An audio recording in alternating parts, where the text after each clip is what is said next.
This is really amazing, this turnout. I think next time I'm getting Madison Square Garden. Okay, so welcome to Madraigos' first parenting event.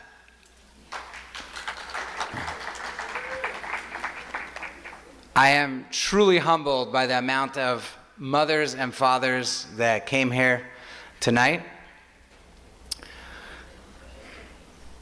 Every mother and father that's here tonight is really an inspiration to me and an inspiration to Madraigos in general. And that is because everyone came here with a question. And that question is, how can I be a more effective parent? Nothing at Madraigos makes us feel more warm than when people ask this question. I got a phone call last week. It actually was my favorite phone call of this event. And it was a single girl. And her question was, could I show up to this event even though I'm single? So after I answered, of course you could show up if you're single, for sure. So she said, because I anticipate when God willing, when I get married, I'm going to be too busy to show up to this kind of event. I'm going to be so busy. So I want to start learning the skills right now. So tonight we have single people, we have young adults, young married people, weathered married people, we have men and women. And by the way I set up this situation is it looks like there are 4 sections, but it's actually 1/3 are actually men over here, according to the seat count. So it's really, really impressive, and I thank everyone for showing up. But everyone has this question. I even see some grandparents over here.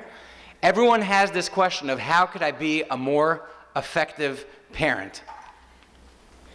So an event like this takes a lot of preparation, and there's a lot of details. And before we start any event, we have to thank everybody that participated. And we're going to start with somebody whose name, she has 2 names. We would like to thank Mindy Warblowski.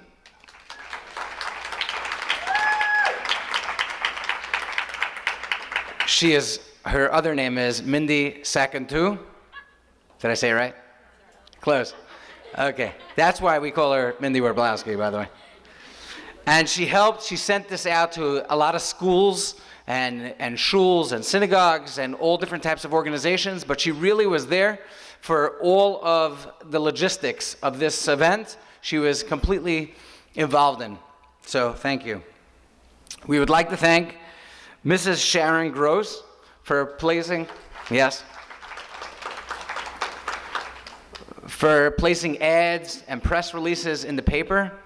And Mrs. Gross, we would also like to thank her for anything that goes outside of the doors of Madraigos, which is promoting Madraigos, that Mrs. Gross always makes sure that it has to be done with the most amount of dignity. So thank you. Thank you, Mrs. Locke, for making this be able to work, for bringing in the funds to make this happen. Thank you. Thank you to all of our volunteers for really helping in any way that that is possible. It actually took around 20 minutes to build this thing because there was a missing pole, but they really stuck around to work on everything. There's also an honorary Madraigos staff member that we would like to thank, and that is Elisheva. That's my wife, my dear wife, Elisheva. She created the flyer for this, and she was really a big support all along for this entire event. So thank you, Elisheva. We also want to thank all the sponsors for supporting us generously. You can see all their names outside on the beautiful post out there. But mostly, we would like to thank Rabbi Silver for encouraging and supporting this event from its inception, and for your guidance in the process. Thank you. Tonight we have a wonderful speaker who is instrumental in helping hundreds of parents in the Jewish community around the world. Rabbi Wallerstein is the founder of Ar Nava, Ateres Nava, BCA, and The Ranch, which is a rehab for teenage girls with eating disorders and addictions, I believe, or it's just eating, and addictions. In the early stages of planning this event, there were a few options of dynamic and world-class speakers that we had in mind to speak here. And every time we had the discussion, I always came back to Rabbi Wallerstein. My family was privileged to spend a lot of time with Rabbi Wallerstein and his family on Shabbatons, events, Shabbos, Yom Tov, and regular days, weekdays. Most people know Rabbi Wallerstein as a dynamic and charismatic speaker who is there to help in any way, to help Klal Yisrael in any way possible. But I got to know another side of Rabbi Wallerstein. Rabbi Wallerstein as a loving, caring, and attentive parent. It's one thing to stand behind a podium and to speak about a topic. It's another thing to live and be proactive about what you are speaking about. The person we need to address, the topic especially of parenting, is someone who is a true example of what a parent should be. We could not have chosen a better person to address our community about conscious parenting than Rabbi Wallerstein. It is my honor to present Rabbi Wallerstein. Rabbi Wallerstein.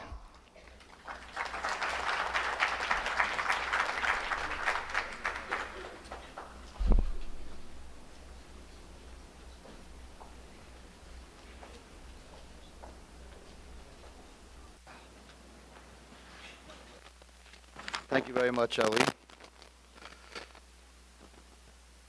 I think you should have my kids up here and talk about my parenting. In spite of my parenting, Baruch Hashem, I have good kids.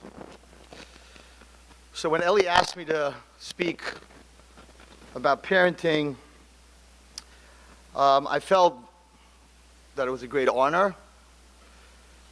And it's a very hard subject because parenting is a very individualized.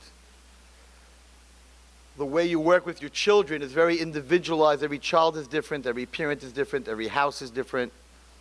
You good? Okay. But there are certain general rules that cover all of parenting. Baruch Hashem, I have been a teacher in the classroom for 40 years. I actually became a teacher at 20 years old, pretty much grew up with my students, and I've learned a lot of what they need from their parents, and I've, of course, spent a lot of time with parents and learned a lot about what they need from their children. I first want to thank Madraigos. I never met the rabbi. We talked to each other, and I know that in the 5 towns and all over in Chicago, all over the world, pretty much, Madraigos has a huge effect. Thank you very much to the rabbi, and of course to Ellie for asking me to speak. And Ellie Sheva is an Ar Nava girl, so she's helped me through many, many, many different years. And also I want to just thank the doctor for coming to speak. So I want to start off with this.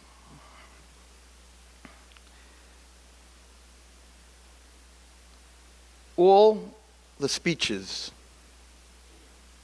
and books and therapy and psychology and rabbis speaking about parenting is worthless if you do not give your child the most important thing in the world. And every time I come to speak, and I speak in my seminary, and I ask this question: what is the most important thing in the world that you can give your child? Everybody answers pretty much the same answer. Love. Love fixes all the other letters, ADHD, all the letters that we have floating around. Love, it's the fixer. What does that mean? What does love mean? What does giving your child love mean? And when I ask that question, many people shake their head. Unconditional love. I don't really need a mic. I speak loud enough without a mic, to tell you the truth. I have a very loud voice. Let's keep it together. Okay. So what does love mean? Buying toys? Does it mean buying your kid toys? Does it mean giving him a kiss and a hug? What does it mean to love someone? So here's the answer. And with this, psychology, books, coaching, everything works. And the answer is, the one thing that a human being in this world cannot live 1/1,000,000th of a second without. You can live without food, some of us anyway, for 1/1,000,000th of a second without. You can live without air, you can hold your breath, you can swim underwater, you can live without drinking. So some of the girls in my seminary said, you can live without love. I'm like, I know a lot of people that are not loved and they're living. I should try to use the mic because it's recording. Okay. And then there was one girl in my class, she was like trying to make an impression. She wanted to get an Aleph and Hashkafa. She said, you can't live without God. And I'm like, I know a lot of atheists that are living without God. And the answer is time. When you have no more time, you are no longer on this world. The most precious thing that a human being has is time. Time is potential. Potential is life. I have dealt with the most depressed, abused girls.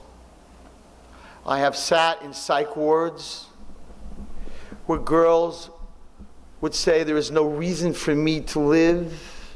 There is nothing that I can do in this world. I remember such a case. It was a very fascinating case, actually. It was in the Cornell, and the girl felt she could not live because she was brought up that her job on this world is to have children. And because of the abuse she went through, she said she will never get married to a man, she will never have children, and therefore, there's no reason for her to be in this world. If she leaves the world, another girl will be born who will have children. And they could not get this out of her. And I sat with her and I told her, I said, imagine the two of us are walking down Avenue J in Brooklyn, Central Avenue. And there's a little 4-year-old kid who's walking with his mother, and he lets go of his mother's hand and runs into the street. And there's a bus bearing down on this kid. And I said to this girl, you're standing there, and I'm standing there. I'm going to hesitate, because can I make it? Can I not make it? And that hesitation is what's going to kill that child. So you don't even want to live. So you're going to run into that street, not worrying if the bus hits you, and you're going to save that child and save that mother for the rest of her life who would never forgive herself, and save that mother from her husband who would be blaming her, how could you let go, and her in-laws and the people and the community. Do you know what you just did? So do you have the potential of running into a street and pulling this kid out in front of the bus? Would you do that? And she looked me in the eye and she said, of course I would do that. I said, so, what do you mean? There's no human being in the world who doesn't have potential. In one of my classes in seminary, we spoke about a man who was 90 years old, was in a coma, and was brain dead. Why should we keep him alive? Not in the Jewish world, the halacha. Why should we keep him alive? He's brain dead. He lived 90 years. He has great-grandchildren. He built buildings. He gave charity. He's brain dead. Let him go. What's his potential? I asked my class, what is this man's potential? He's brain dead. Does he have potential? And the girl said, no. So why in Judaism do we have to let him live? If he has no potential, and potential is life.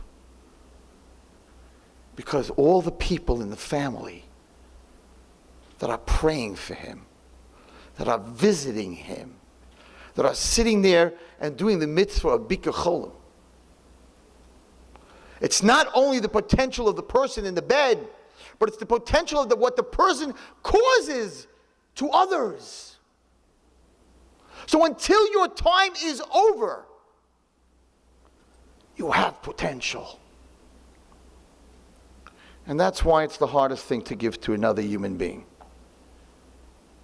Because if life is time, and that's why the English word is called the present, for the greatest present of all is the moment that we're in. That is the most hardest thing to give to someone else, because that's my life. That's me. A lot of people have a problem getting married because I'm a single guy and I got my time and I don't want someone to share my time. And every time I do Shalom Bayis, the woman says the same thing. Every woman says the same thing. Whether they're having a struggle, they're 5 years married, they're 10 years married, they're 15 years married. Every woman that comes to my house, nobody comes to say, hi, Rabbi Wallerstein, marriage is great. Just wanted to let you know. No, it hasn't happened yet in 30 years. So I always let the lady speak first. I'm like, so what's going on? You guys, like, you're very, you look good together. You're married 18 years. Like, what's going on? And every woman says the same thing. And don't go home and tell this to your husband, because they don't like me as it is. Rabbi Wallerstein, my husband used to love me. He doesn't love me anymore. And every husband reacts the same way. You see? This is the problem. Now, I don't know why guys say this, but this is what we say. What does she want from me? I pay the mortgage. I pay all the bills. Our accounts are together. I don't understand. I just got her a new car. We don't get it. And every woman says, that's not what I want. Well, not every woman. That's not what I want. I don't want that. So what do you want? What do you want from me? What did I give you when we first got married that I'm not giving you anymore? And she looks him in the eye and she says, time.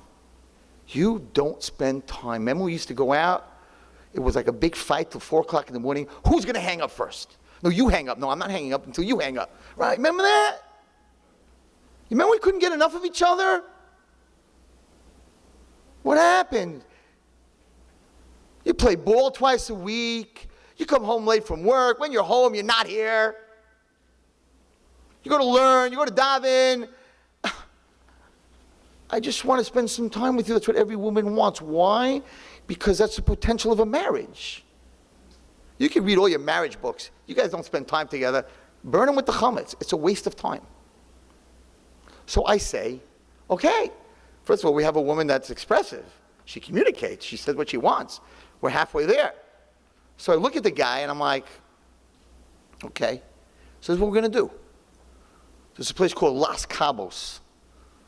I remember many, many years ago, I sort of investigated. I wanted to go with my wife because I heard in those days they didn't have cell phones, but even the regular phones they didn't have on this island. And each house, villa, had its own pool, so that was great. And then there's a big hotel on the bottom where the Sfardim go for midwinter, so they had a minyan and a shear. So this was my perfect thing. And you could actually ride a bicycle down and ride a bicycle up. It was like my dream. So I called him up.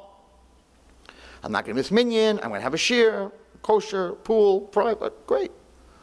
So he said, I just want to let you know, we have no televisions, no radios, no phones. There was one public phone in the lobby, and that's for emergencies. And you'll be embarrassed to stand there on the phone, because this is a honeymoon place. You come with your girl, with your wife, and a book. And that's it. It's like, wow. He said, listen, either you're going to go home very in love, or you're going to go home and get divorced. Because you're going to start spending time with each other, not with other things, and you're going to see if this is real. Why am I talking about marriage? That's not what they brought me here for. Because it's the exact same thing in any relationship that you have with anyone. This is the biggest problem with the relationship that we have with our kids. So I need to start with this before I talk about all the coaching and the hints.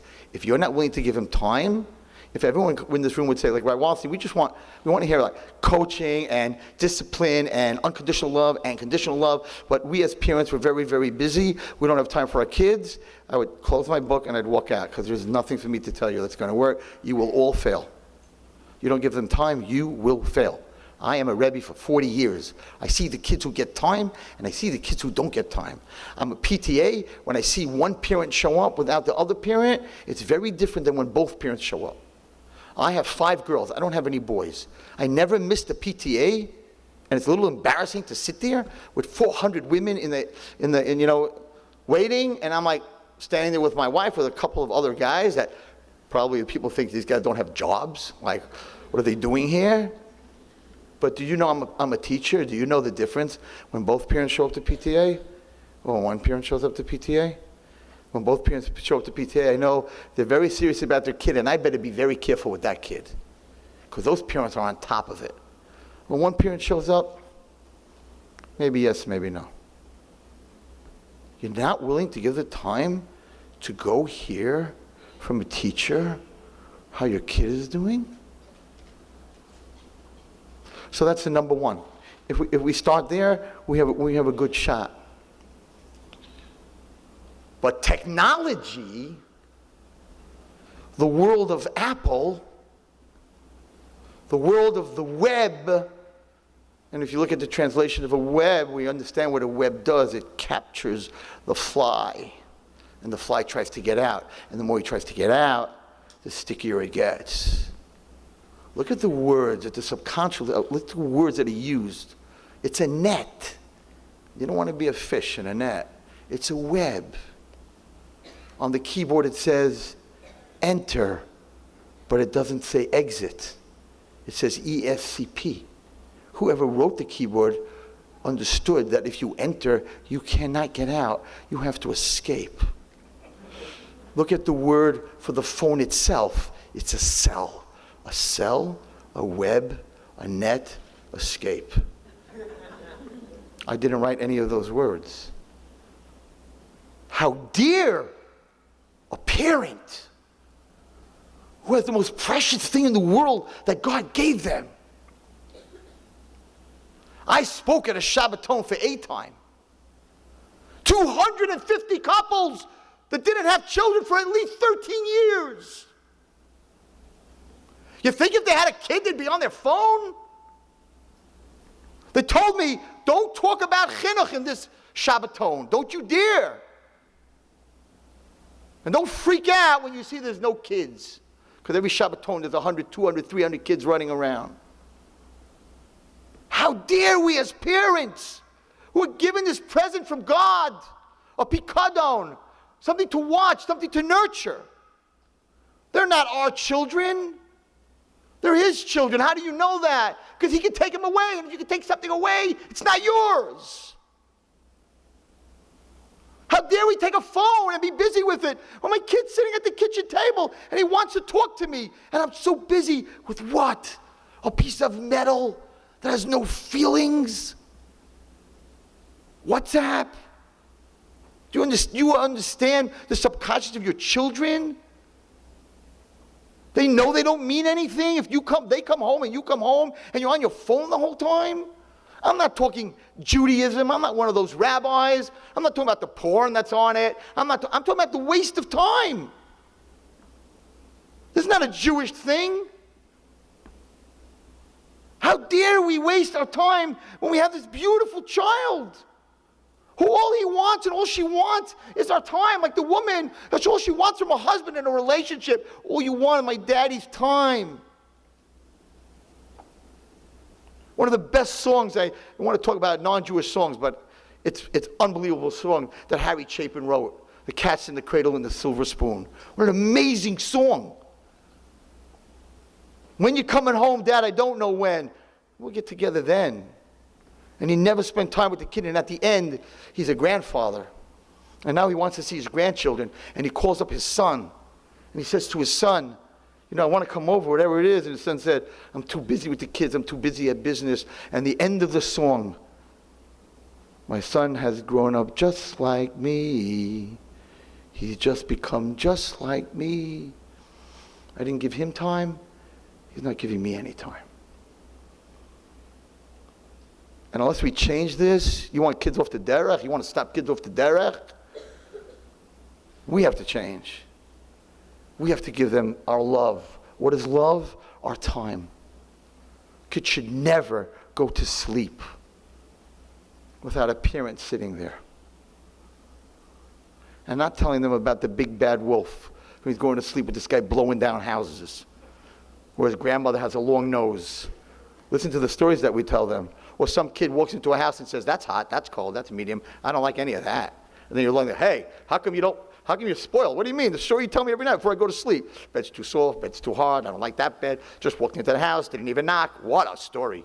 Shimshon Pincus said he was over 12 lavim before the story gets midway. We're very disconnected. So when kids don't get that love and that time, so they try to find it other places. But those places, ladies and gentlemen, are not their loving parents. Those are bad places. So I'll talk about myself for 2 minutes. I don't know how to be a parent. We don't go to school to be how to be a parent. You know how I know how to be a parent? I don't think I'm a good parent. My kids, I have to ask them. I don't know. My father and my mother were amazing parents. I learned everything from them. So if you don't parent your kid can't parent his kids. And if you don't give your kid time, he doesn't know any different. My father was always on his phone, so what's your problem that I'm on my phone? So on top of not having a relationship with your kids, you're ruining them as parents because we do what we see. I went through crazy abuse when I was a little boy in 3rd grade. But in those days, you just kept quiet about it and you just carried it on your back. You're a soldier. And then again in 10th grade. And in 10th grade I said, I'm out. I don't want any part of this religion. I don't want part of this at all. And I wanted to leave Yiddishkeit. I had a major problem. And my major problem was my mother and father. Not that they said anything to me, they didn't even know. I said, I cannot hurt the people that love me so much. In Tehillim, David HaMelech says, Ivdu et Hashem b'simcha, serve God with happiness, love, and serve God with fear. So the rabbis ask, either or. Either I fear God or I love God. And one of the great rabbis answered, and he said, the greatest fear is to hurt the one you love. I could not hurt my parents. So I stuck. And things changed drastically after 12th grade. You think my father loved me more than any of you? There wasn't a moment in his life that he did not spend with me, my brother, and my sister. He told us, my whole life I dreamed about having children that I can spend time with. He had no friends. He didn't have time for friends. He went to Florida, his kids went to them. He went to a ball game, his kids went with them. I was a little boy. I got off the bus on a Friday. He traveled from New York to Florida and back. He was a salesman. I got off the bus. He was standing on the porch of my house with a football. He just came back from 5 days of traveling, and those days there was no food. It was a can of some split pea soup and sardines. The man ate for a whole week. And when I got off that bus from yeshiva, Friday afternoon, who was standing on the porch? My father, every single week. He didn't have to say, I love you. He did. He didn't have to. I knew this man loves me to the end of the earth. And not only that, he always told us, my 3 children are the greatest things that ever happened to me. When you walk around and you know your mother and father, and if you don't think I got schleck, I got schleck. I wasn't such a good kid. When I was supposed to get it, I got it. But you know, when we don't hit anymore, chas v'shalom, I'm not saying you should, but when I did get it, I knew that I was getting it from a man that loves me. So all the other time he loves me, and now I got a smack, must be I did something wrong. If I keep getting smacks, and the guy tells me he loves me, no. If my father smacked me, boy, did I have to push. I had to push to get hit. I didn't get hit that easy. I pushed. And if you can't do that for your kids, I'm a Rebbe. If your kid doesn't walk around with that, I call it a bulletproof vest. I don't care to this day what anybody thinks of me. People are like, you say some stuff. Like, hello, some rabbis don't like what you say. Some other guys don't like what you say. On the internet, they don't like what you say. Sometimes I'm like, I don't care. I don't care what my mother and father think about what I said. And I know my father would have said it. It's a bulletproof vest. My mother and father, they think I'm the greatest thing. They love me. When I do something wrong, they tell me because that's part of love. If I see you're a baseball and you're swinging wrong, I'm going to correct your swing. Last night, there was a big World Series game. And there's a guy on L.A. that hit crazy. And they were saying that he was the last pick guy. And they brought him into L.A. And the coach saw how he was swinging. Forgot the player. He's their best player now. And the coach saw how he was swinging, and he said, "You're not gonna make it." He hit 1 home run in like 5 years. And the coach spent time with this guy and changed his swing. Same thing with a pitcher, changed his pitch. That means you love someone. Not when you're watching them strike out, and you're not telling them what they're doing wrong, because maybe he's not going to be happy. He'll be a lot more happy when the ball goes off the wall on the bottom of the 12th and they win. So as parents, the first thing, and that's why I'm telling you this, the first thing before all the other stuff is you have to give them time. Get rid of that phone in the house. You need it for business? Great. Don't sell your kids. That's the new business. We're selling our children for a phone, an 8, a 7, a 6. If that's what you're going to do, we can get up, me, the doctor, we can give out papers, you can read books, and you can read Mishpacha and all that other stuff. You lost them. You lost them. If they don't think they're the greatest thing in your eyes, you lost them. Because at the end of the day, ladies and gentlemen, whether we like it or not, and I'm sorry if I'm triggering anyone, and by the way, if your parents weren't like my father, okay, you could be them. You could be like that. This is not about your parents. We're not judging your parents. Everyone went through different things. You could be like that. And we talked about Zaydis and Bobbies in this room. Wow. Zaydis and Bobbies, I didn't have one. They all died in the Holocaust. You guys have grandfathers. So many kids have great-grandfathers, but grandfathers and grandmothers, that's an unbelievable resource. I hate when grandparents say, like, I brought up my kids. I'm retired. You know what my father told me? After I die, I'm going to keep giving you chinuch from my grave. I'll come to you in a dream if I have to. I'm not going away. Grandparents, you're the safety net.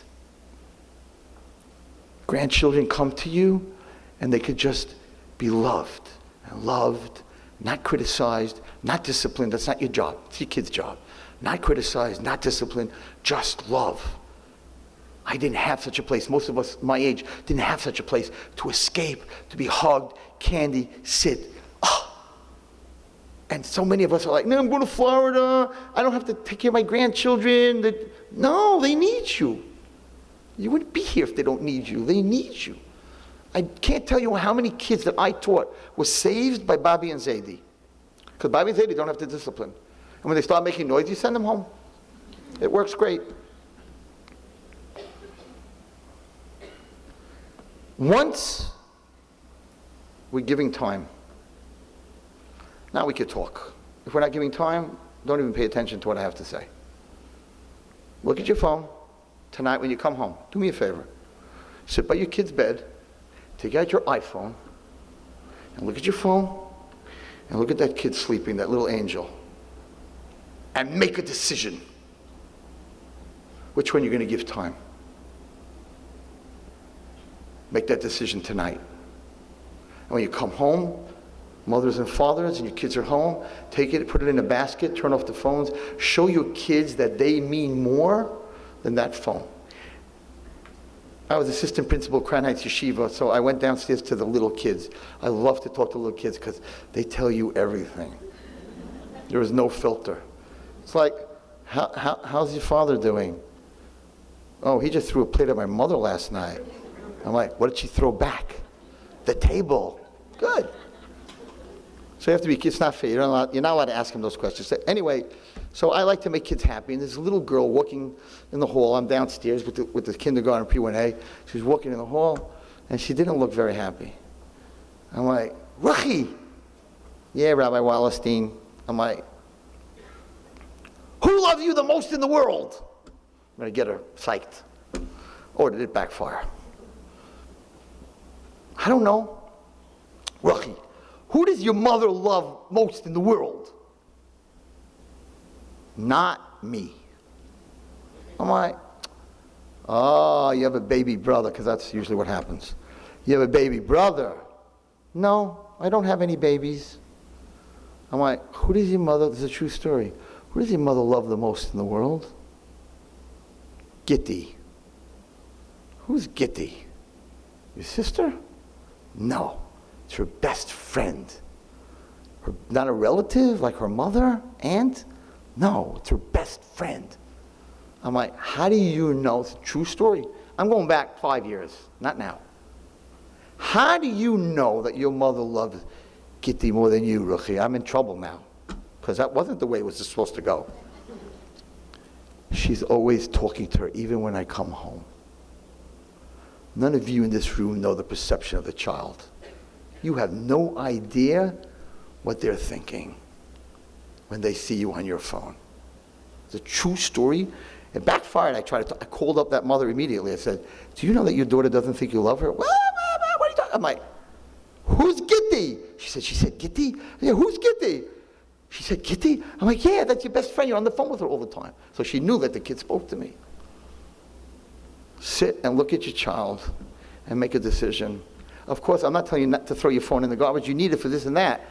But wow, this is dead. This battery dies, and you have to keep recharging it. You know the kid, it's not the first time you heard the kid tell his father, for my birthday, I want to be your cell phone. He says, you want a cell phone? No, I want to be your cell phone. What do you mean you want to be my cell phone? I want to be the first thing you look at when you wake up. I want to be the last thing you look at when you go to sleep. I want you to keep me next to your bed. I want you to charge me. I want you to upgrade me all the time. I have no idea, ladies and gentlemen, what's going on out there. But if you do give your child the time, there are certain things that we need to understand. Number one, something that works amazing. It's called positive criticism. It's unbelievable. It sounds like an oxymoron. What's positive criticism? When you compliment someone, so at the same time that you're complimenting them, you're sort of putting them to task to live up to what you're complimenting them. If the number 4 batter, who's the cleanup batter in baseball, keeps striking out, the coach could tell him, if you keep doing this, we're going to let you go, we're going to fire you, we're going to put you down to number 9. We're paying you crazy money, what do you think you're doing? That's criticism. Positive criticism is, do you know why we brought you to this team? You batted for 4 years, 350.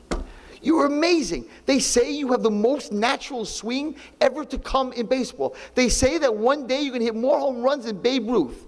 It's okay. You're in a slump. We're good with you, man. You're not going nowhere. If you strike out the rest of the year, we believe in you.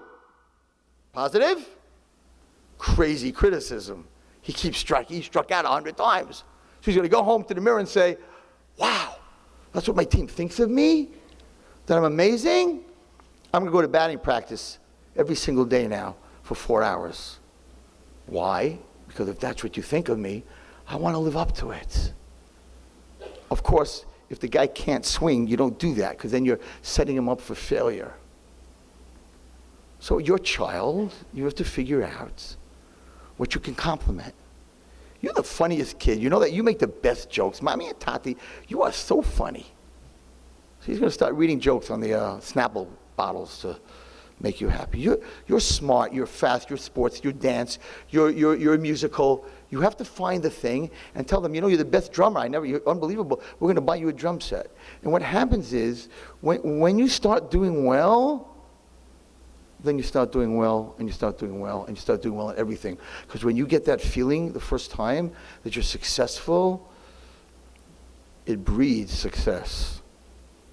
When you keep failing and failing and failing and failing, it breeds failure. So when a kid comes home with a 50 on a test, chas v'shalom, people are shaking in the room, chas v'shalom, a 50 on a test.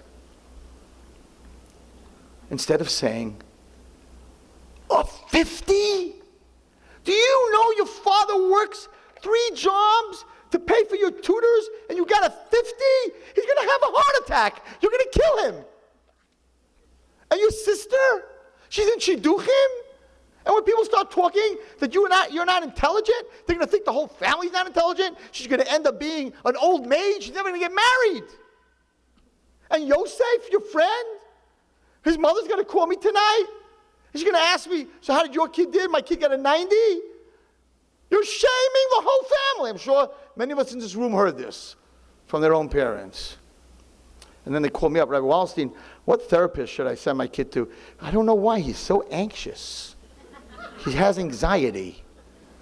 The kid's walking around like, I just killed my father. My sister's never going to get married.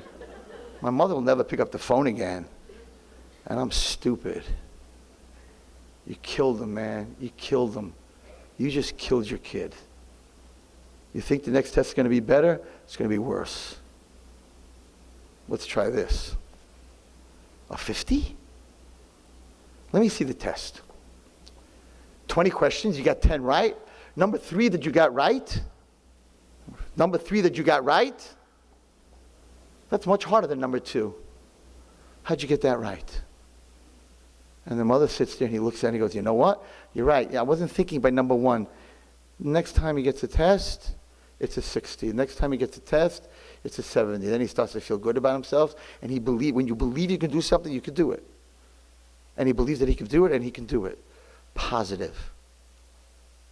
He got a 50, don't kill him. He got half of it right. Go on the positive. Of course, if he needs a tutor, get him a tutor. I'm not telling you that. But you as the parent, he has to think, and she has to think, that they are the greatest thing that ever happened. So I got my signal to finish. I'm going to finish with one more story. We'll end with this. First of all, I just want to tell fathers that are in the room. So in the Jewish world, we're dealing a lot with young, I don't want to say 7th, 8th graders. It's not normal what's going on. 7th, 8th, 9th, 10th, 11th, 12th graders. Girls that are very busy with boys that we don't want them to be busy with boys. And parents come to me all the time. I found her phone. I found this. I found that. And she's talking to boys and she's doing other things with boys. And what's going on? I want to talk to fathers in this room for a minute. When God created the man and the woman, so there's in psychology, I don't know, I heard this actually in Utah, so I don't know if it's in the psychology books. It's called the plus. There's a vertical relationship and there's a horizontal relationship. The vertical relationship is when a kid's very small, father, mother, teacher, God. The horizontal relationship is when you begin to get older, friends, husband, right? It's a plus. Vertical, horizontal. You have a vertical and a horizontal relationship. And the way he, because women are maternal, right? And therefore, he wants them in the end, right, in the horizontal, to be in love with the man, and a man should love her, and there should be that relationship. But so that has to be part of her, and has to be part of him. But what do you do when the kid's young? She can't have a relationship with a boy.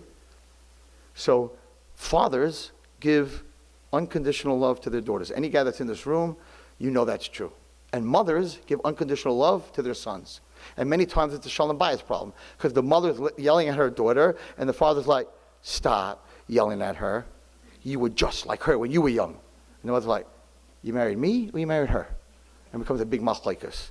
And the other way around, the father's like trying to get him up for shachris, and his mother's like, you didn't used to get up for shachris. He's like, what are you butting into my business for? And they have this whole big fight. But meanwhile, the mother is brought into this world with unconditional love for a male. As a female, she has unconditional love. So that unconditional love has to be a father. Chatz v'shalom, not wrong, not physically, but he has to be there for his daughter. And you know what happens when a father is there for his daughter and he takes her to a baseball game and to a hockey game and out to eat and gets interested in her life? He becomes sort of her boyfriend. He's the go-to man in her world. So when someone's bothering her, she goes to her father.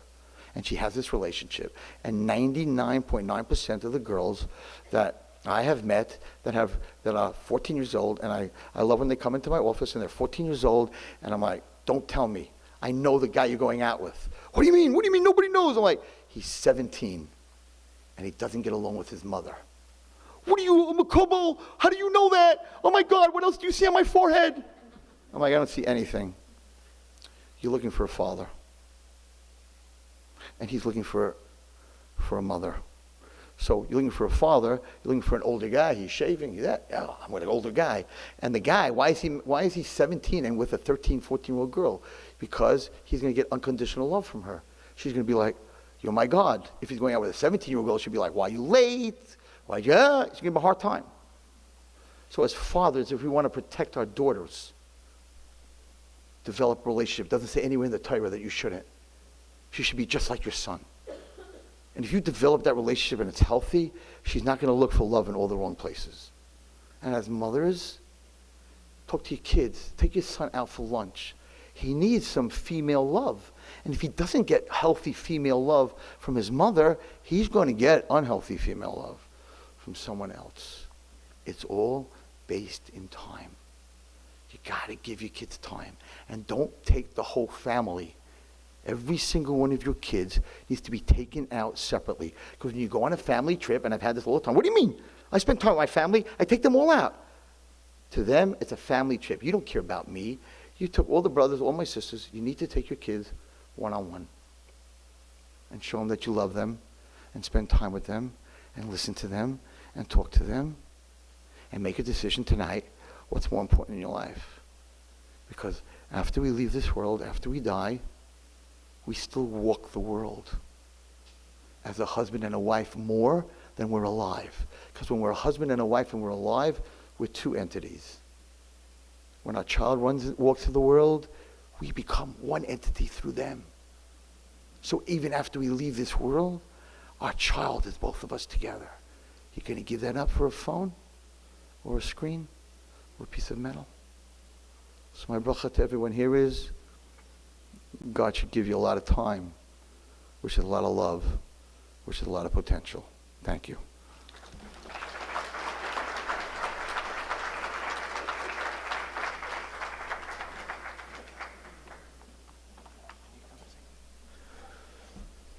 Thank you, Rabbi Wallerstein. This event is being videoed, and not everyone had a chance to give their email address. And if you send us your email address to my email, eperlman@madraigos.org. Eperlman is E-P-E-R-L-M-A-N at Madraigos, M-A-D-R-A-I-G-O-S.org. Then we could send you in an email the video of the entire evening. So please, if you have a chance, request this. Okay, Mindy, you want to come up? Okay. Over a year ago, Chani Delman, who is sitting with us right here, who was the clinical director of Madraigos at the time, she began a parenting group. And that parenting group were fathers and mothers sitting together, husbands and wives, and sometimes single parents as well. And they sat around the table, and we had group leaders. And these groups ran for around 4 months, every single Monday, unless there was some type of holiday on that Monday. But it was every Monday for around 4 months. This was a great success. And we started another one, a second group. These groups were, I don't know if I expressed it, these groups were for parents of teenagers and young adults. And we all know that raising teenagers and young adults is a little bit different than raising children, young children. So it takes special skills. We were actually basing most of our material on our next speaker, Brad Reedy, on his book, which we'll speak about a little bit later. So we ran one parenting group. It was successful. We ran a second for another 4 months, and then we ran a third. So success breeds success. And, Mir Hashem, God willing, we're going to be starting our fourth parenting group on November 13th, which coincidentally is a Monday, because we always do it on Mondays. So the pioneering leaders of the first, second, and third group were 2 women from our community. One is Rena Kutner,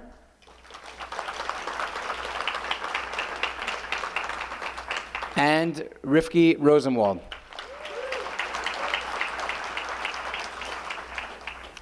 They spent a lot of time and used a lot of creativity to make sure that the material that they were teaching is something which was quality.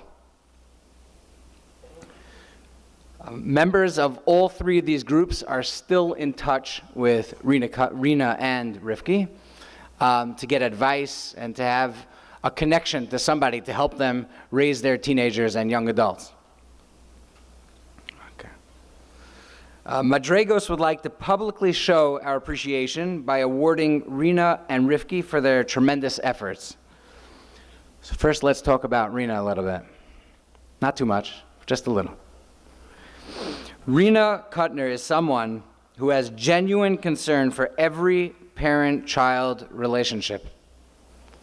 I know this through having a lot of conversations together with Rena about different couples and also about parenting.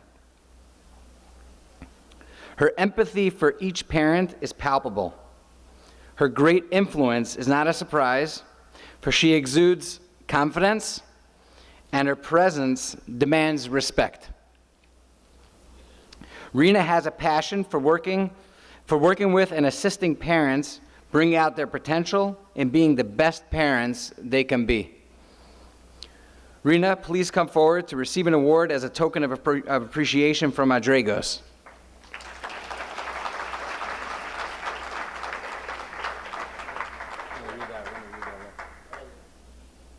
Oh, come over here.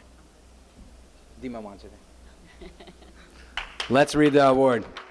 Okay, first take a picture. Okay. We got it? Let's just read it. 1 second. With deep gratitude and appreciation, we present this award to Rena Kutner for her selfless dedication and tireless effort in successfully developing and leading the Madraigos parenting groups. Thank you.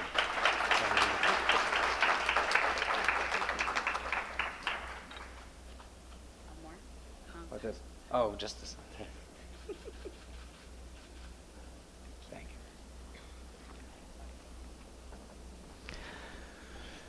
Rivki Rosenwald can be described, believe it or not, in one word. Rivki is a doer. She does anything and everything that she can for the entire community,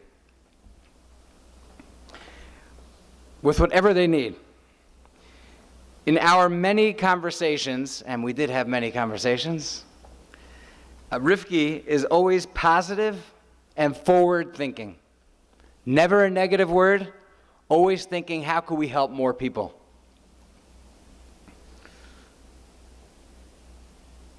We are thrilled to have Rivki running our parenting groups and for being part of the Madraigos family.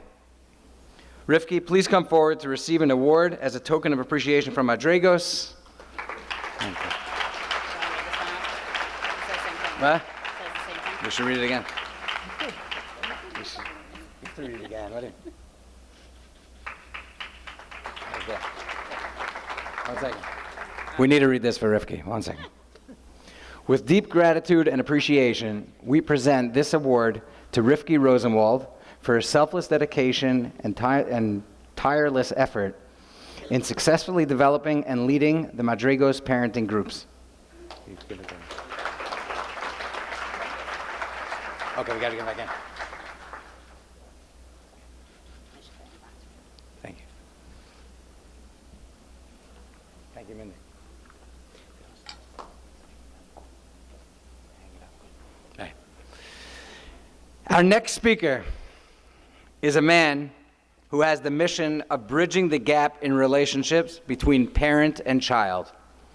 Dr. Brad Reedy wrote an acclaimed book called The Journey of the Heroic Parent, a book which serves as a guide for any parent who wants to be a more effective parent. The book reflects the style Brad has in real life, which is simple and practical. It's the kind of book any parent can read 2 pages and learn something practical to help them with their relationship with their child. The book, and this is a plug for Brad, the book is being sold outside, but don't leave until after he speaks. When I told Brad the title of his speech, it was by email, I believe, how to get my kids to ... without them hating me, and just thinking now, Rena was really instrumental in coming up with this name. He suggested to me a list of options for what the ... should be. I responded by saying what the ... should not be. And I told Brad that he has to figure out what the ... should be. Brad, we are excited to hear your ideas. So without further ado, all the way from Utah, by the way, Dr. Brad Reedy.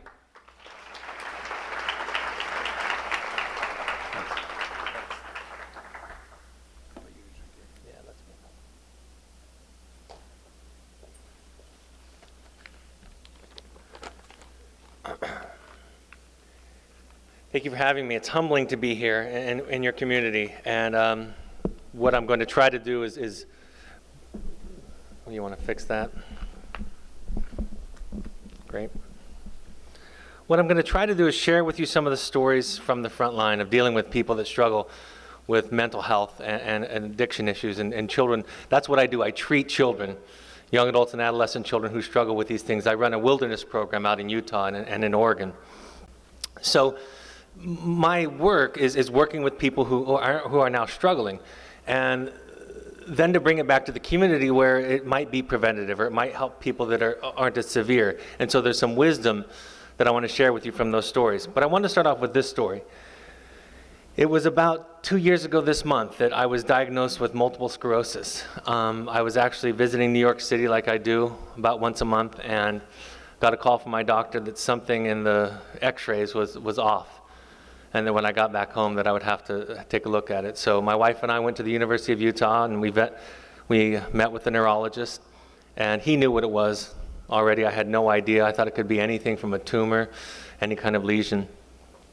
And he said it very matter-of-factly. He said, well, you know you have MS. And I said, we didn't know that. And it was a bit overwhelming, of course. It was a scary moment for me. My wife and I had driven to the hospital separately because we had been doing different things during the day.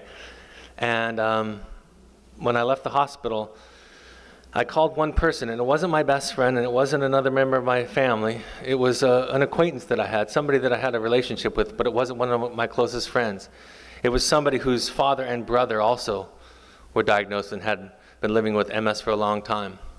I didn't know why I called him. I think I called him because I imagined that he would know what to say, that he would understand. And he's not even 30 years old. And I called him and I told him what I had. And without a hesitation, he just said, I want you to know I love you and you're not alone. And that's what I needed to hear. And I didn't know I needed to hear that before he said it. So I want to start with this idea with you today is you're not alone. If you're struggling with your own issues, if you're struggling with parenting, you are not alone. Hopefully, in the message of my book, you'll get that feeling that I'm with you. I'm not standing up here telling you that I've got it all perfect and got it all figured out, but I know what the struggle feels like, and I can share mine with you, and I can share the struggles of the thousands of parents that I've worked with. I want to start with telling you the story of a parent. With somebody, I was sitting on the mountaintop in the dirt, finishing our program with a mother, father, and son. The son had been sent to us because he had anger issues and substance abuse issues. And throughout the process, the mother was, sharing her parallel process. She was doing her own work during this time, really delving into her own work. And she sat on this hillside as we were concluding the program, saying our goodbyes. And she said her son was a football player. And she said, I just went to senior day at school. Senior day at their school is where all the seniors of the football team gather in midfield. And they call their mothers down from the stands, and they give them a rose, and then they give them a blanket that has the letter of the high school on it with their number, and they give that to their mother in appreciation for all the sacrifices that the mother had made. And of course, her son wasn't there for that game. He played football. He was a major part of the team, but because of his problems, he couldn't be there. He was with us. So I was anticipating, as this story concluded, to offer the mother some comfort, to tell her, that there's a loss in all of this for sure, and I'm sorry for your loss, I'm sorry for his loss. But seamlessly, she said to me, and as I watched all of those other mothers, and I know them well, and I know their sons, I felt sorry for them, that they weren't getting to have the experience that I was having with my son. And it hit me how lucky the parents are that I get to work with, that they are required because of the circumstances to ask themselves difficult questions. Most people won't show up to a parenting class, to a class on mental health or addiction or a marital class unless they're struggling. Some will. I suspect that there's some of those that are here tonight. But because of her experience, she was transformed. And that's really what my work is about. It's about the transformation of parents. I talk about in my book that parent education doesn't change children. It changes parents. And that change can have an incredible effect on the child.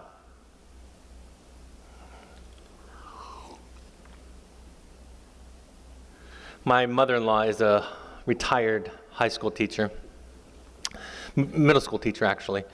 And after reading my book a couple of years ago, she said, I think it would be fascinating for you to go into schools and to teach teachers about the challenges that are facing their children today. And I said, if I did that, if I was invited to do that, I wouldn't teach them about the children. I would teach them how to listen. Because if they can learn how to listen, the children will tell them all that they need to know. And there's no generic description of challenges that children are facing anyway. And so really this capacity that I talk about in the book, that I talk about with my work, this is about a capacity to hold a child in your mind with love and kindness, to hold a child without judgment. And I want to talk about tonight about a few things, practical things, that will make an impact on them. It's not a simple cause and effect, right? Because I know that, because I deal with a lot of mothers and fathers who, in their descriptions, and even in the child's description, do everything right. And still some things go wrong. There are still circumstances. But I want to talk about some things that can have an amazingly powerful impact on children. One of the most common things, like Ellie talked about, was I get the question, how can you change my child? The complaint obviously in my program is something's going wrong. So how can you change the child? And so I wrote this parenting book, and I realized I had to write a chapter on behaviorism. I had to write a chapter on changing behavior, because if I didn't, it would be missing. People would be wondering how you do it. And I want to read to you the preface of the chapter, because it speaks to this idea of capacity, this idea of listening. It says, and behavioral tools are pretty simple, by the way. Behavioral theory is pretty simple. It's pretty standard, and study after study could show the same effects on behavioral theory. But this is the idea leading into the chapter. Using behavioral tools is fine, but only if they are nested in love and awareness. And we would be wise to first listen to what the behavior is telling us before we try to change it. There's great wisdom. I was listening to a colleague talk about angry adolescents. There's great wisdom in that anger. And if our goal first and foremost is to try to get them to not be angry, for example, we're not listening. We don't have capacity. We just have an agenda that fits what we need.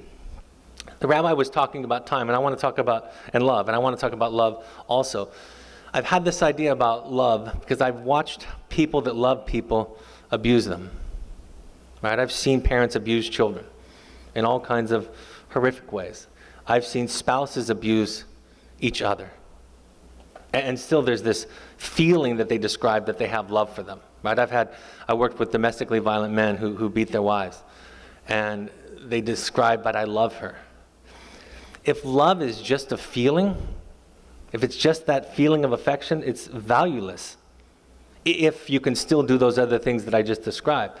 But if love is about capacity, if it's about capacity to be larger than, to be big enough for your child, then it can make a difference. In my book, I talk about this idea that it's not what you say to your children. That does have an impact, but it's deeper than that. It's not what you say to your children that becomes their internal voice. It's what you think about them. I know that's kind of a high bar, but they can sense it. Right? They can sense if they get thought of all the time as a problem.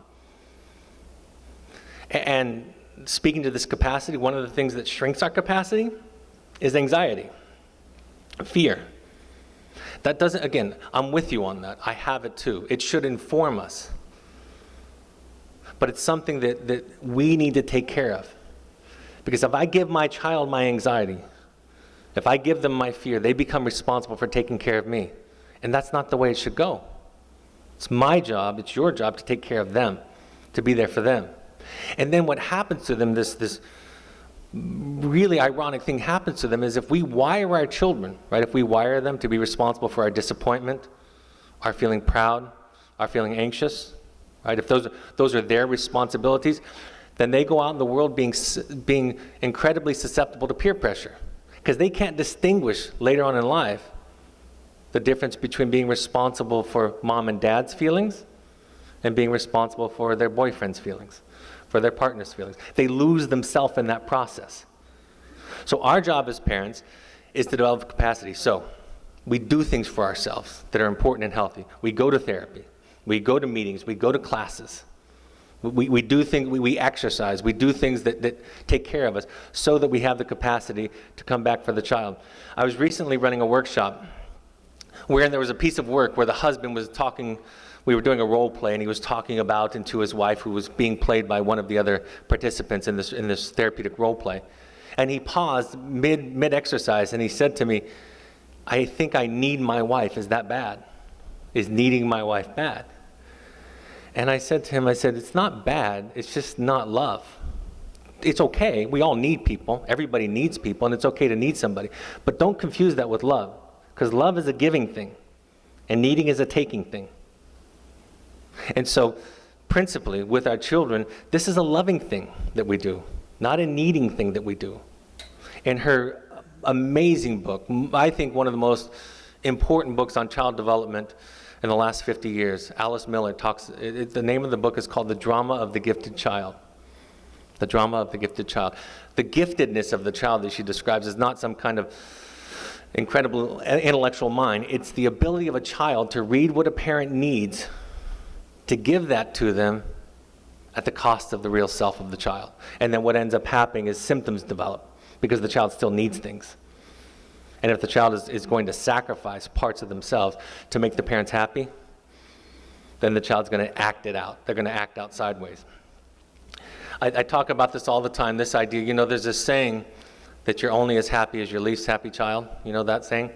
I'm proposing tonight it's insane and irresponsible. I have 4 children. One of them is here tonight. I have 4 children. I didn't know that I could love a human being as much as I love my children. So I know what that feels like. But at the same time, it's my serenity. This is what they talk about in Al-Anon and in Codependence Anonymous. My serenity, my peace of mind, my well-being is my responsibility. I sat with another family at a graduation. The mother and father, by many people's definition of the word, would be considered successful. You know, socially, professionally, very, very accomplished. The daughter was graduating from our program. And the daughter was sent to us because of some mild issues, some anxiety issues. She had some problems with relationship with her body and with food, and that was coming out. And she was not motivated in some of her classes. So she was with us for the summertime. And at this graduation session that we were having, the mother described it. I could tell the mother looked worn down. You know, circles under her eyes. You can tell she hadn't been sleeping well. And she described this to her daughter, saying, I'm so worried about you. I'm not sleeping very well. I'm not eating very well. I can't concentrate with the other activities in my life. And I'm miserable because you're not reading your summer reading. You're still struggling with your weight and some of the other issues she described that the daughter hadn't fully fixed yet. And the daughter said something, I remember it as clear as if it was happening right now. She said something very plain to the mother. She said, "What do you know about happiness?" And the mother had nothing to say. Because the mother wasn't happy. Because happiness was dependent upon how the girl was doing. That's not love and parenting, right? That's our job. And what I say to the clients that I work with, to the parents that I work with, if your children are struggling, you need more help and support because your children require more capacity. Some of my children required more capacity than others. My son, who was here tonight during his teenage years, required more capacity than other children. And at different phases, my children require different things of me. But that's my responsibility, not his, to take care of me. The idea that I want to talk about and kind of focus on tonight is, the idea is seeing them. Really seeing them and hearing them. A lot of adult clients will tell me, and I work with all ages, adult clients will tell me that one of the things growing up for them was that they weren't allowed to feel. And I'm pretty confident that there was never on the refrigerator in the house that they grew up on the rule, and one of them was don't feel. You know, don't feel angry or don't feel sad or don't feel pain. I'm pretty sure that wasn't the case. But it was their experience that they were not allowed to feel. And so then they don't know how to allow that for their children. They don't know how to deal with it. But the point is that because it's so uncomfortable for us when our children are suffering, struggling, we do things that we think are harmless, like we try to talk them out of it, tell them to look on the bright side, give them a pep talk. And we think in our minds we're being helpful, right? That seems like a kind of a positive thing to do. But they need to be heard. They need to be understood. I was writing my book, finishing it up, finishing the editing, which was the hardest part by far. And I was on a trip with my wife and my youngest child at the time. Still is my youngest child. We had this kind of routine where I would work during the day and they would go out and play. It was in Los Angeles, and they would go to amusement park and play, and then at night we would all go to dinner and have fun. So in the morning and in the evening I would see them, but in the day I would be working. So I'm editing my book, so I'm particularly sharp because I'm learning the things that I wrote that I need to remember. And at the time, I think she was probably 6. She said to me, we were kind of snuggling in bed before they were going out for the day, and she said to me, my daughter said, "I wish all of my siblings were dead." And because I'd been editing the book, I'm like, okay, I know how to respond to this one. And I know what thought came into my mind, you know, what the typical response would be for me and for most people. And I said, wouldn't it be great if you were the only child? We could spend all this time with you. There would be no competing for time. We could take trips. Every time we took a trip with a family, it would just be you, and you would get all this attention. And she just paused and relaxed a little bit and said, you know what, though, my siblings are my best friends, and I would miss them. See, I didn't have to tell her that. What I had to do in that moment is I just had to hear her and understand her. There's a great line out of a new book by Dr. Harriet Lerner. She's a great self-help author. She wrote a great book on boundaries, my favorite book on boundaries, called The Dance of Anger. In her newest book on forgiveness and apologies, she said, when I get anxious, I get instructive. And that makes a lot of sense to me. When we get anxious, we try to teach and correct. And I have so many parents that get worried about when I talk about this idea of containing. That's what they call it in psychotherapy. Of containing somebody, of hearing somebody, of seeing somebody, of deeply listening and understanding somebody. They worry about this aspect because they say, isn't part of our job to instruct, to guide? And my response is, of course it is. And this is in part how you do it. This is the foundation of doing it, is you hear first. And in our program, you know, the most amazing things, all of these kids that are acting out, doing all kinds of dangerous and horrific things, they have memorized every lecture of their parents. And the reason that I know that is because they give it to everybody else. 3 weeks into the program, they're an expert on life, and they have all the advice in the world for the new student, the new client. They're not missing data. They're missing an experience of being seen and being heard. That's what, and that contribution, if you want, in my experience, and there's evidence to support it in the research and attachment theory, in my experience, the greatest contribution you can make to a child, it has to do, of course, with time, is to hear and see them. That's what creates resilience, because when somebody is heard and seen, then they know themselves. Then when they're hungry, they eat. Then when they're tired, they sleep. Then when they don't want to go do something, they don't do it because they've been seen and they've experienced themselves as okay. Jessica Benjamin, a great attachment theorist, said that the only way to find oneself is to be found by somebody else. My research, my doctoral dissertation, was about studying children. We were studying them in young adulthood, but we were studying them that had gone through various traumas in their life. And we gave them over 1,200 questions, various measures. And we were looking for, was there anything that we saw most powerful at mitigating the trauma? What was the most powerful? And the trauma wasn't severe abuse. The trauma was, in this case, divorce, which is a trauma. And at least one parent had an alcohol abuse issue, right? It didn't even have to be a crazy, angry alcoholic, just that issue in the family. So we studied these two traumas, and we thought, was there anything that mitigated? And there was one question on all of it that made the biggest difference. If they identified that somebody during their childhood who was consistent got them and saw them. Here's the problem with that. It's academically fairly an easy idea to think about, but I will tell you what gets in the way of it. Anxiety and fear. Anger and frustration. In a sense, the minute that you become anxious or angry or upset, you've lost contact with the other person. You ever seen any video like this, any example like this where they show somebody going throughout their day, somebody cuts in front of them in traffic, and then somebody spills coffee, and they have all these negative thoughts. And then they show the same day, but they show the thought bubbles of all the people that are cutting them off and spilling coffee on them and giving their order late. And of course, all these people are going through their own lives. I just had to tell my spouse that I got fired from my job. I just found out that my mother has terminal cancer.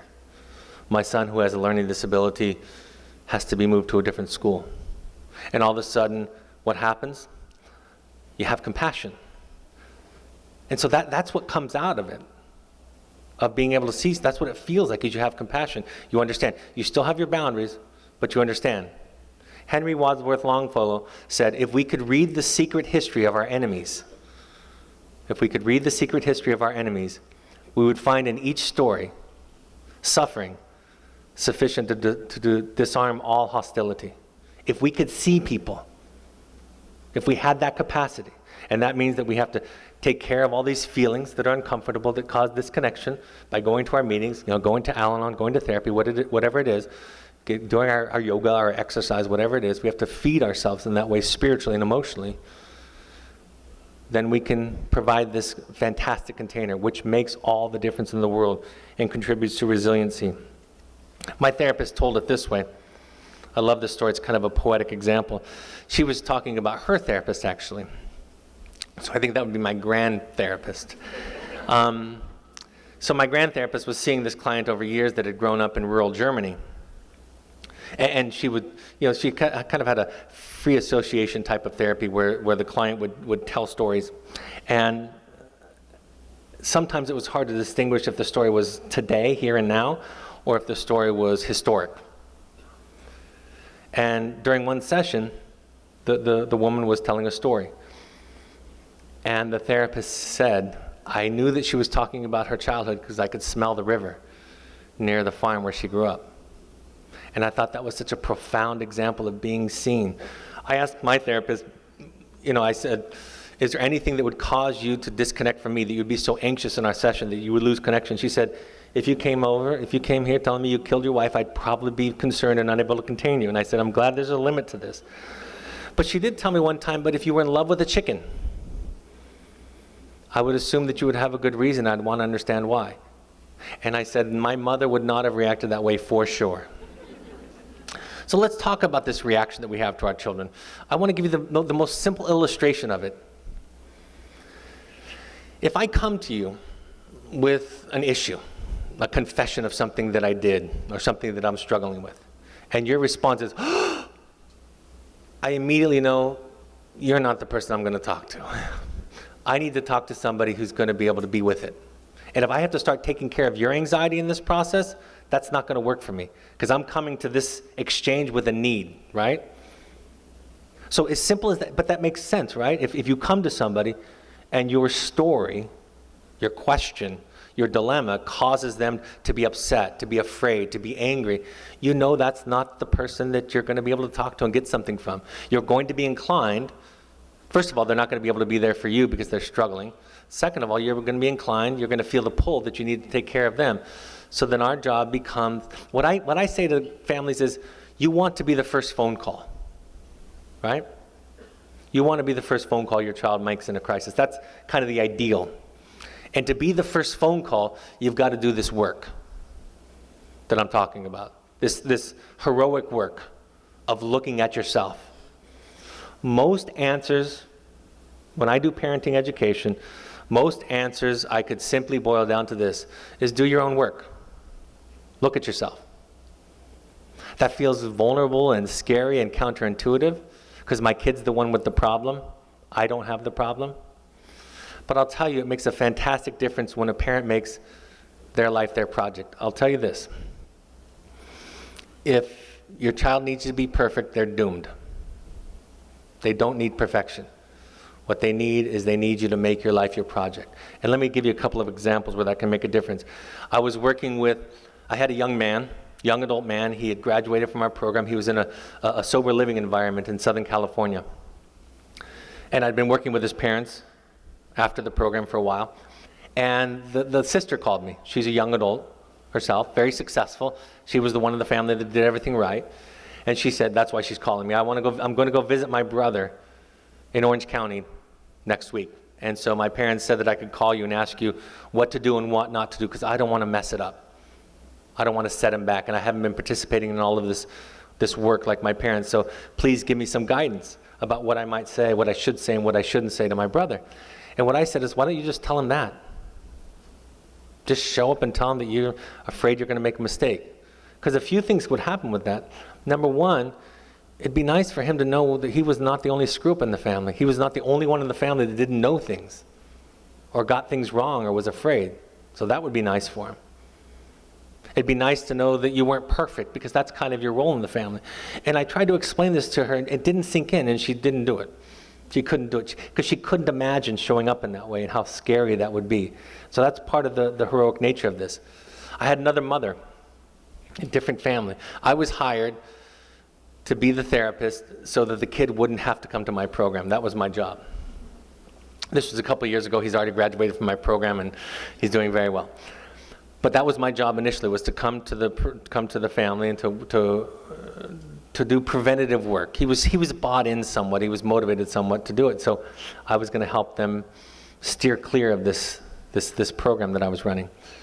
And at one point, critical to the end of his time at home, before his parents finally said, "We can't give you what you need at home. You need to go somewhere where you can get it."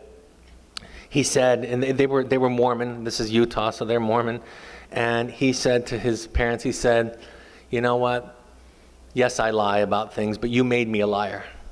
When I was a little kid, if my friends didn't look right, I just decided that I would lie. If they weren't Mormon, I would lie about them being Mormon. And if they had long hair or didn't look like you think they should look, I wouldn't tell you that they were my friends. I would tell you I was going over to someone else's house, and so you made me a liar." And he said this in anger. This was not an overtly angry kid. Not common for him. This took a lot of courage for him. And of course, like the story with my daughter, I had the lecture queued up. Right? Well, I wanted to say, well, they didn't make you a liar. It's still your choice to lie. Right? We have that lecture. Still your responsibility. Let's talk about feelings. I could have done that. But the mother did something amazing. She just said, "You're right. I did all those things, and I'm sorry." And again, the boy relaxed, seemed soothed by it, and the session ended shortly thereafter. And after the young man left, 17-year-old boy left, mother and father then turned to me and said, "Okay, Brad, we get the containing, the healing, that comes from it, the listening part, the understanding, the empathy, the compassion. We get that. But when do we teach him about the lying thing? Like, where does that come in?" And I said, "You just did. That's how you do it. You talk about your faults and flaws. Instead of giving your kid a lecture about peer pressure, talk about the peer pressure you still struggle with. It's most likely not as crippling as it is for your teenager or young adult or younger child, but it's there. None of us, I think, are immune from worrying about what somebody else thinks about us in a given circumstance. I know this because I work with people who struggle with talking about the stigma of mental health and addiction problems all the time. So one of the ways, imagine symptoms being a defense, right? If symptoms are a defense, and they are, right? They're a way of our wounds, our feelings speaking for us, right? They protect us from a more painful kind of hurt. Carl Jung says that it's a substitute for legitimate suffering, right? So that's what our symptoms are.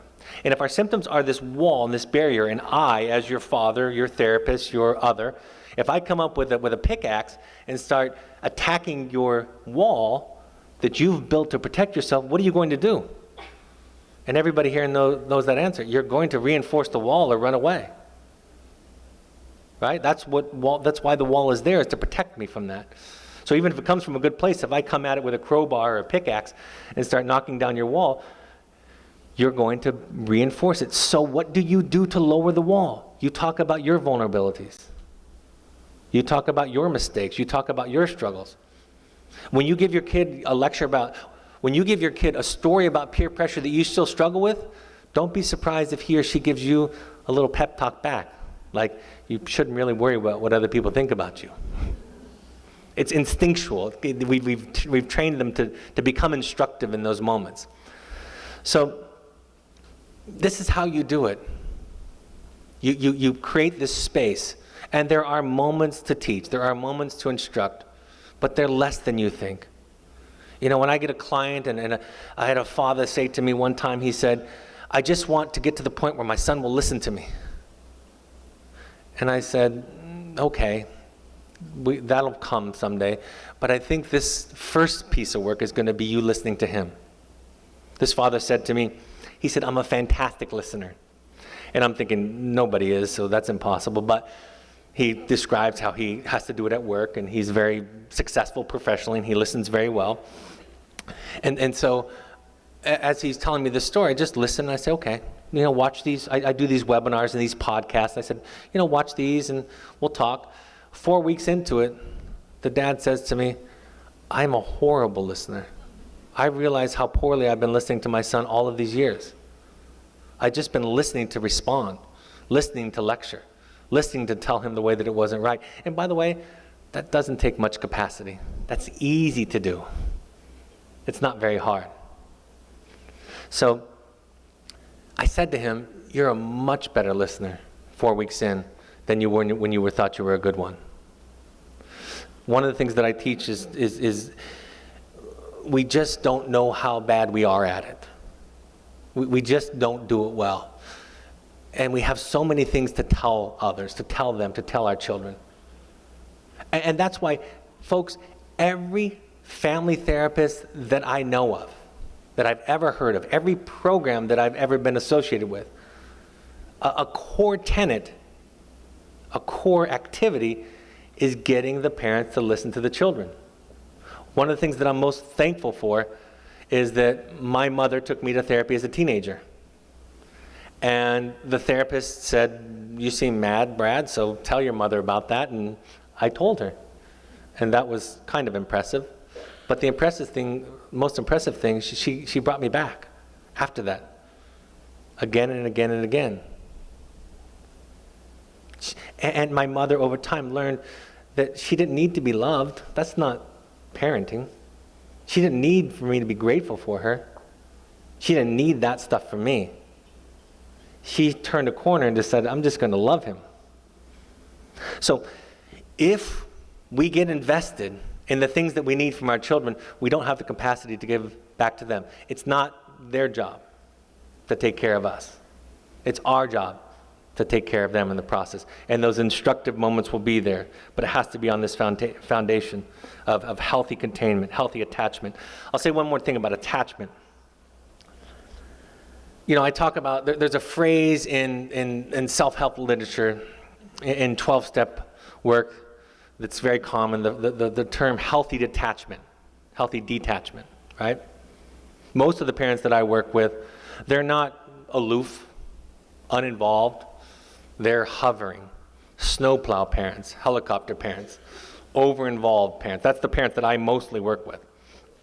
You know, when I tell people what I do in social circumstances, which I just don't do anymore, because you either get one of two things. You get a lecture on psychology, or you get a session that you're giving to them. So I just make it up when I'm on an airplane or something. But if I tell somebody casually what I do for a living and the kind of, you know, that we work with these kids, they say, oh, you work with those parents who just want to get rid of their kids. And I say, not even close. I work with parents who are absolutely struggling, who feel like a part of them is being ripped apart when their child comes to the program. So I realized this thing. Somebody asked me one day, because I was talking about healthy detachment, about this ability to take a step back and detach with love.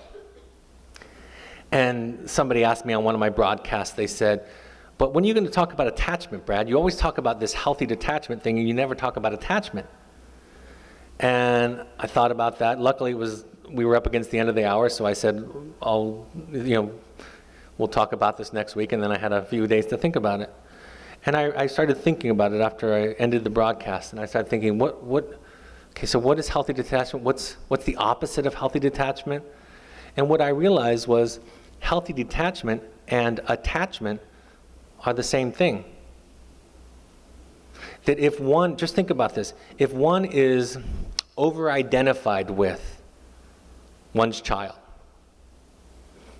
then the child is lost in that equation. The child doesn't exist to some extent. So over-identification is the most significant, severe form of abandonment.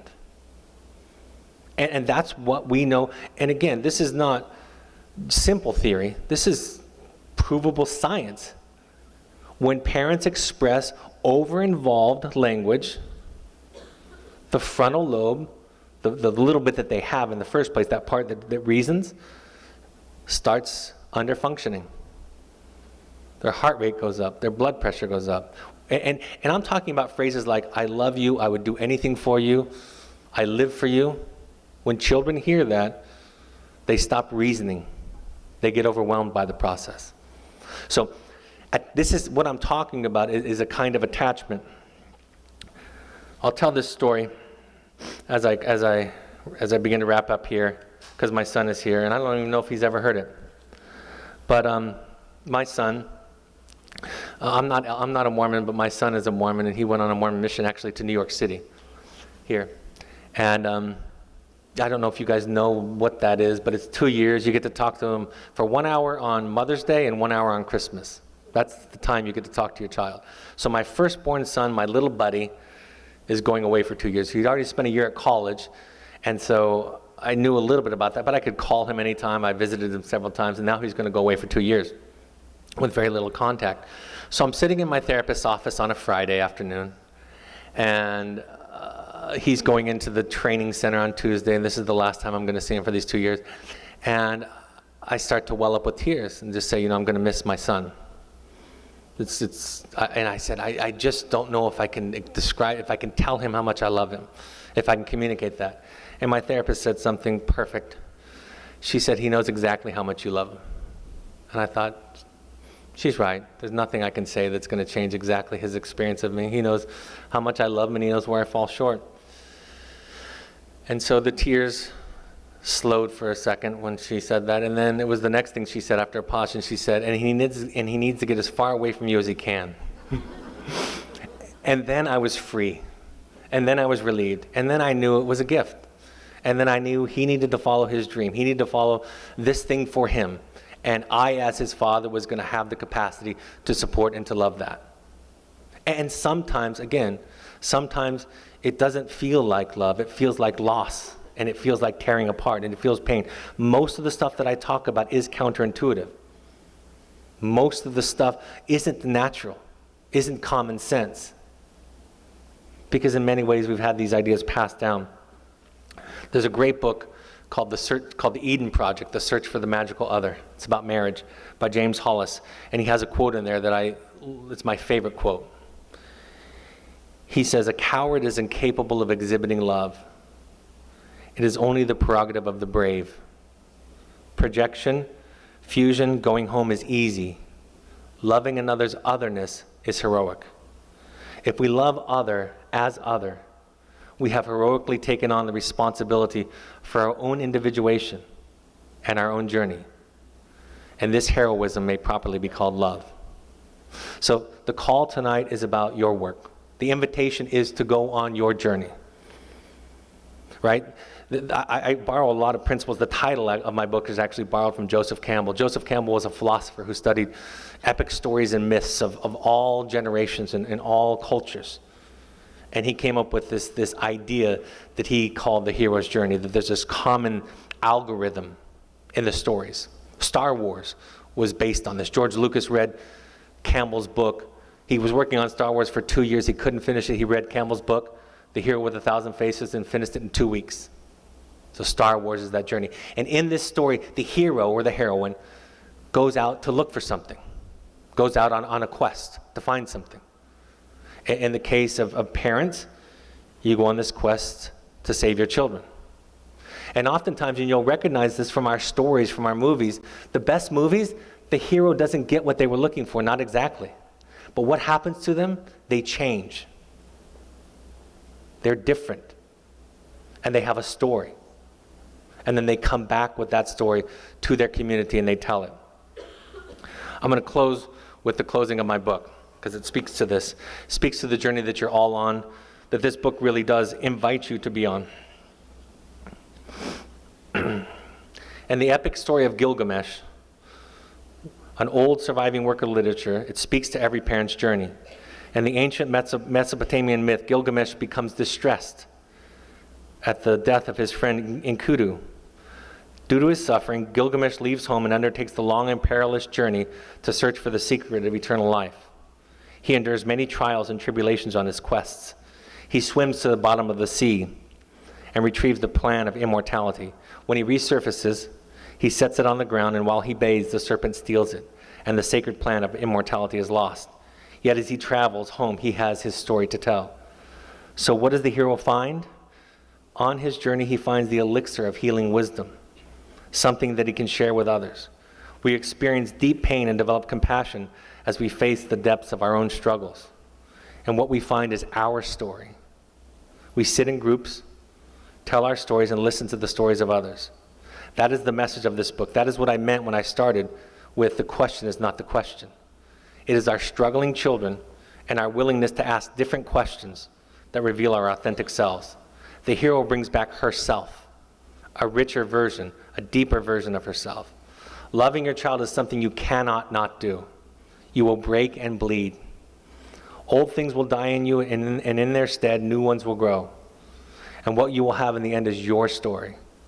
For me, even as a teacher, the elixir isn't always found in the form of words. Some of what I have gleaned on my journey is difficult to put into words. That is because it is an experience rather than an explanation. You learn something by going through it that you cannot learn any other way. My education and study have given me language, but being present on my painful and beautiful journey have carved out a place for more compassion toward myself and toward others. I am honored to sit and share some of the observations from the thousands of heroes' journeys I have seen children and parents traverse. This is my story. This is my gift. This is also the gift that the remarkable, wonderful, struggling children and parents have given me, and I in turn give it back to you. Thank you.